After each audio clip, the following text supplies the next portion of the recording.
Ele estava com uma dor tão grande, tão grande, tão grande, que ele ficava assim: meu Deus, se for para continuar desse jeito, eu preciso que o Senhor me leve. Eu prefiro que o Senhor me leve.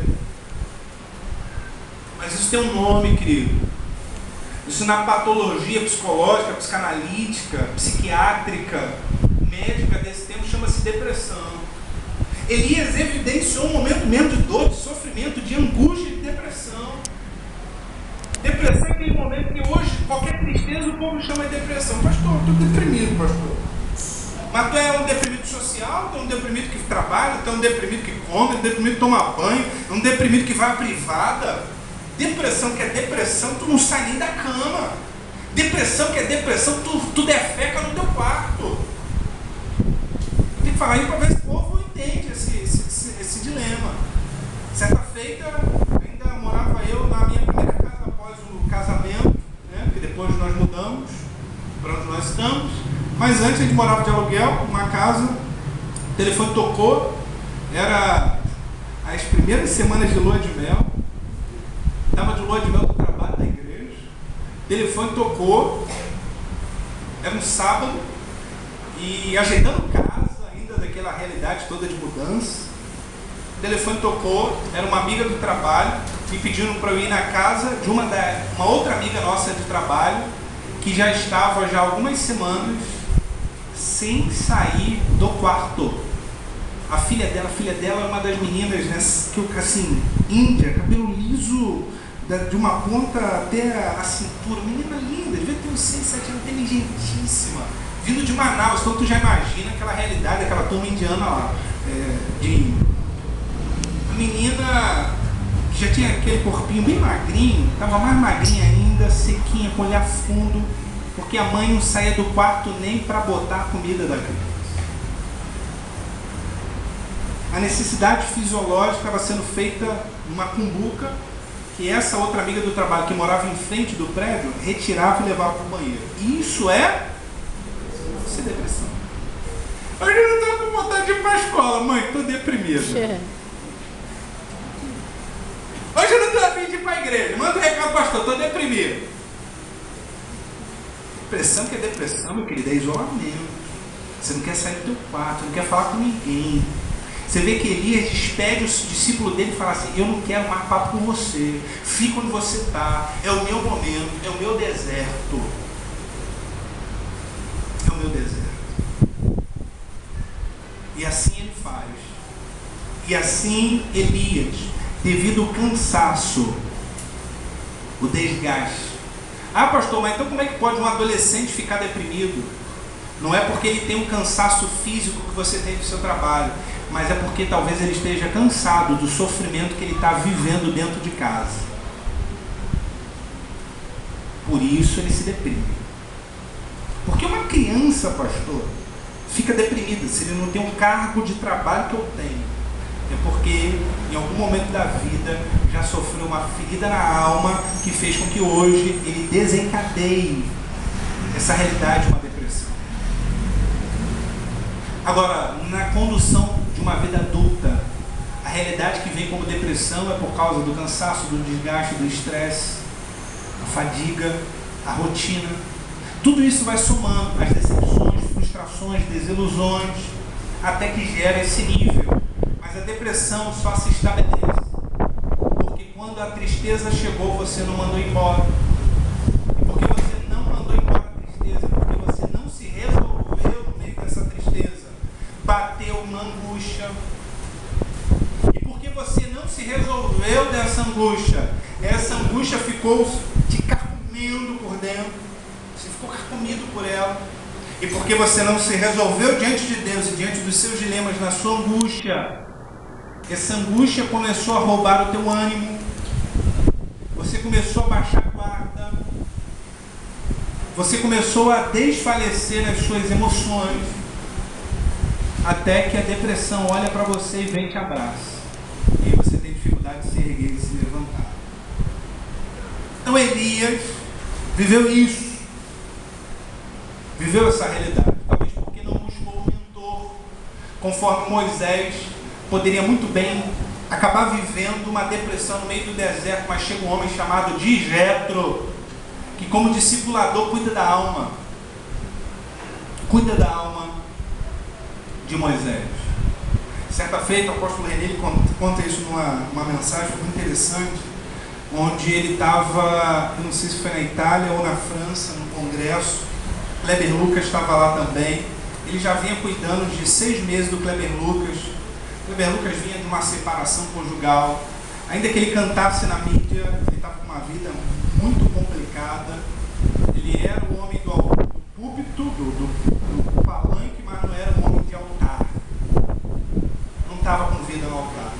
Até que um dia ele cantou no MI, abriu o coração para o apóstolo René e pediu que o apóstolo René o mentoreasse. O apóstolo René cuidava dele, vinha ao Rio para visitá-lo, levava-o para dentro da sua casa para cuidar do Kleber Lucas. Até que um dia, lá nesse congresso, ele cantou aquela canção que a gente acha linda, que diz assim: eu preciso aprender um pouco aqui, eu preciso aprender um pouco ali, eu preciso aprender mais de Deus, porque Ele é quem cuida de mim. Se uma porta se fecha aqui, outras portas se abrem ali. Eu preciso aprender mais de Deus, porque Ele é quem cuida de mim. Deus cuida de mim. Em muitas outras oportunidades ele tinha cantado, mas naquele momento, quando ele cantou diante de uma grande multidão no coração da Europa, o apóstolo René cruzou o olhar com ele e viu que naquele olhar de Kleber Lucas, ele cantava numa autossuficiência, como eu não preciso de você porque Deus cuida de mim. Quantas vezes você já teve esse sentimento, meu filho? Quantas vezes você, meus discípulos, já tiveram esse sentimento? Eu não preciso porque Deus cuida de mim. Meu filho, eu sei que Deus cuida de você. Ai de você se Deus não cuidar de você. Ai de mim se Deus não cuidar de mim. Mas Deus estabeleceu homens e mulheres de Deus para cuidar de você também. O espírito do profeta é submisso ao espírito do profeta. A visão celular ela é abençoadíssima, mas ela é perigosíssima, porque ela traz sobre o líder a síndrome de Lúcifer. Eu não preciso do pastor. Olha a minha geração. Uma das coisas que eu vou abrir o verbo, uma das coisas quando algumas semanas atrás eu conversava com o pastor Neilson, ele interessado em conhecer a realidade, e ele falou assim: o quê? Compartilhar de autoridade e liderança com discípulo, com membro de igreja? Estou fora. Porque ele já viveu momentos difíceis, tais quais o diácono Ari e Paulo conhecem bem, e outros mais que eram da época, de a pessoa não ser nem discípulo e se virar contra ele. Ele falou: o quê? Eu vou entrar nessa? Ainda me disse: tenha cuidado, porque é o preço que a gente paga. A gente multiplica a autoridade, a gente multiplica o poder, mas se a pessoa não tiver cuidado, ela vai se ver muito além daquilo que de fato ela é. Esse é o perigo da visão celular. É o perigo que a gente corre. Você coloca 12 que lhe deram 12, que lhe deram mais 12, que lhe deram mais 12. E quando ele lidera 3, ele se vê quem ele é. Depois que lidera 100, ele já nem se lembra quem ele é. É o perigo da visão celular. Quando o apóstolo René ele vê essa postura, quando ele vê essa atitude, olha para mim, ele só foi corrigir um negócio aqui, não se perca não. E obrigado, viu, querido? E quando ele vê esse olhar do Kleber Lucas, ele vira para o pessoal do som e fala assim: ó, corta. Mandou cortar. O som foi cortado. Ele virou para o pastor que convidou o Kleber Lucas e falou assim: não dê mais oportunidade a ele. Mas pastor, nós pagamos passagem aérea, pagamos hospedagem. Ele falou assim: eu devolvo para vocês tudo que vocês gastaram nele. Quando ele voltou para o Rio de Janeiro, para Brasil, para Manaus, ligou para todos os líderes do M12 do Brasil, falou: todo mundo que tem agendado o Kleber Lucas pode suspender. Tinha um, meu Deus do céu, do Mato Grosso, na semana agendado o evento. Mas meu amor, como é que eu vou? Suspenda. Se você quer um músico, você contrate. Agora, se você quer um homem do altar, suspenda. Depois disso, ele levou Kleber Lucas para a casa dele e falou: se você entende a minha importância na tua vida, daquele que te pegou quando você estava abandonado, cabisbaixo, quebrado, e você entende a minha importância como seu líder, seu discipulador, não venda mais imagem e seja um homem de vida diante do Senhor.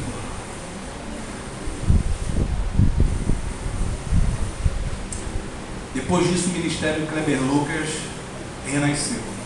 E passou um bom período onde nem se ouvia falar de Kleber Lucas, principalmente depois da separação, do divórcio dele. Hoje, você pega o CD do Kleber Lucas chamado Profeta da Esperança. Vai ouvir as letras desse CD que está no meu carro. Eu ouço todo dia. Vai ouvir a letra dessa canção, que você vai entender o que é alguém sarado no corpo, na alma e no espírito. Em algum momento o profeta Elias poderia compartilhar, mas ele se resguardou, se guardou, achou que não precisava de ninguém e foi querer seguir a carreira solo. Despediu o seu discípulo e foi pagar o preço de viver alguns dias no meio do deserto. Queridos, quando o cansaço bate na gente, nós somos acometidos de um desânimo, e esse desânimo abre a porta para o medo. Ninguém tem medo à toa. Ontem eu conversava com a Camila, quando a gente ajeitava a casa, estava ajeitando, até que a gente viu, e não era nem barata, era um bichinho que parecia uma tanajura, mas não era tanajura. E aí eu falei: Stephanie, mata aí, filha, tá aí perto de você. A Stephanie saiu correndo, sumiu. Falei: mata, filha. E ela: não, pai, tem medo, pai, medo, pai, medo, pai. Eu falei: mata, filha, pisa. E ela não pisou. A Stephanie, quando tinha um ano e pouco de idade, não tinha essa. O bicho que vinha, ela queria pisar, ela queria chutar, ela queria matar. Mas ela cresceu e começou a ver que a mãe primeiro. E aí ela começou a absorver o medo. O tudo campeão capelar, diga: medo, é o sentimento aprendido. Medo é aprendizado, gente. Você vira para uma criança e fala assim: se você botar a mão ali vai dar choque. O que ela faz? Bota. Mas depois que ela enfia o dedo, por quê? Porque ela aprende. Medo é aprendido. Você fala, a pessoa aí bota o dedo, tomou um choque. Ela aprendeu. Agora, como é que alguém tem medo de barato? Quando alguém vê que alguém o outro alguém tem medo de barato. Porque não tem razão psicológica para alguém ter medo de barato. Para alguém correr de uma barata. Você pode até não querer pisar na danada da barata, mas você não tem medo de barata. Tem gente que corre, tem gente que chora, tem gente que se desespera por causa de uma barata. Medo é fé na derrota. E quando nós somos evidenciados pelo cansaço, abrimos a porta para o medo. E o medo nos paralisa. Anota no teu coração: o medo é paralisante. O medo é paralisante. Logo, quando o medo vem, ele nos paralisa. A gente baixa a guarda e a gente para de lutar. Repita comigo: o medo é paralisante. E quando ele nos paralisa, ele nos impede de continuarmos a lutar. É por isso que muita gente esse ano parou o projeto, abandonou o sonho, desistiu no meio do caminho por causa do medo. O que isso vai me proporcionar? Se eu entrar nesse projeto, o que pode acontecer comigo? É arriscado demais entrar nesse negócio por causa do medo. Quando paramos de lutar, passamos a ter medo e passamos a acreditar na derrota. É dentro daquilo que o Jackson falou. Porque Elias e Lucília estavam muito cansados. Porque Elias já estava esgotado. Ele começou a pensar: eu não quero entrar na luta de novo, não. Eu não quero entrar na batalha de novo, não. E porque ele não queria mais entrar na batalha, ele desistiu de lutar, porque o medo tomou conta do seu coração.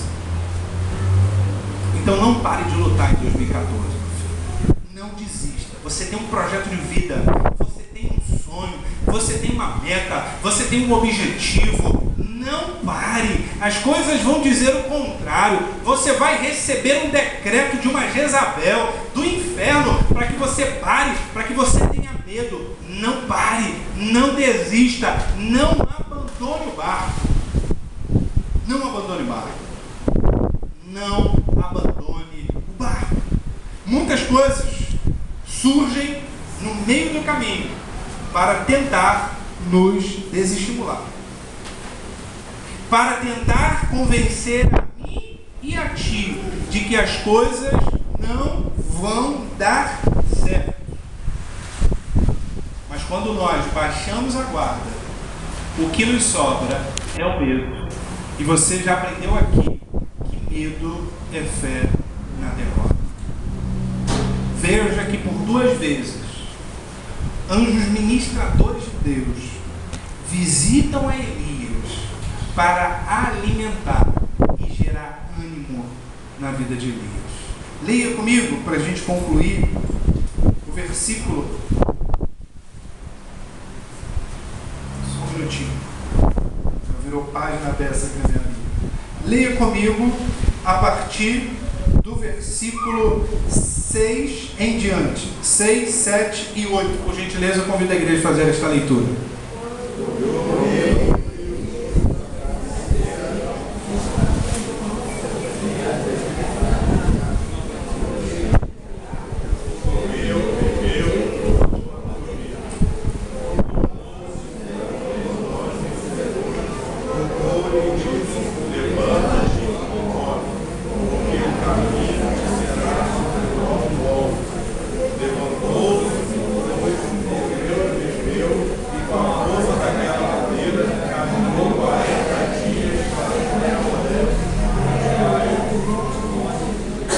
Então nós vemos que por 2 vezes os anjos visitam Elias naquela caverna, o alimentam com água e com pão.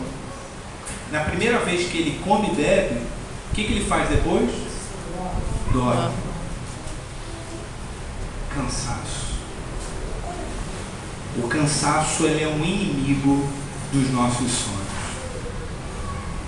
Quantos casais vocês conhecem que diante do cansaço das brigas e dos desentendimentos chegaram às vias de fato do divórcio? Cansaço. Quantas pessoas precisando de um atendimento médico, de uma cirurgia, na fila de espera de anos, cansaram e desistiram? Quantas pessoas quando chegam numa fila de um NPS, na fila de um hospital, 3, 4 horas da manhã, vê aquela fila, voltam para casa.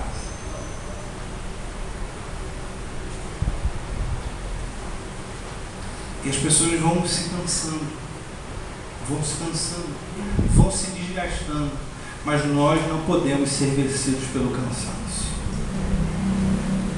Precisamos pedir a Deus que Deus nos renove com o pão da vida e com a água da vida. Alguns projetos seus, meus, ficaram no meio do caminho, porque o cansaço nos abateu. Quantas coisas foram retardadas na nossa vida, paradas na nossa vida, porque o cansaço nos abateu. Ah, pastor, fazer isso dá muito trabalho. Ah, pastor, eu tive que abrir mão daquele negócio, porque eu já estava cansado, porque eu já estava desgastado.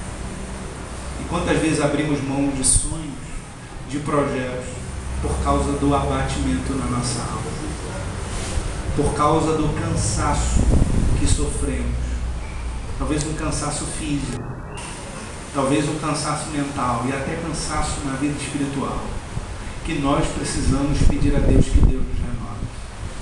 Uma música que eu não me esqueço, de Denise Cerqueira, diz: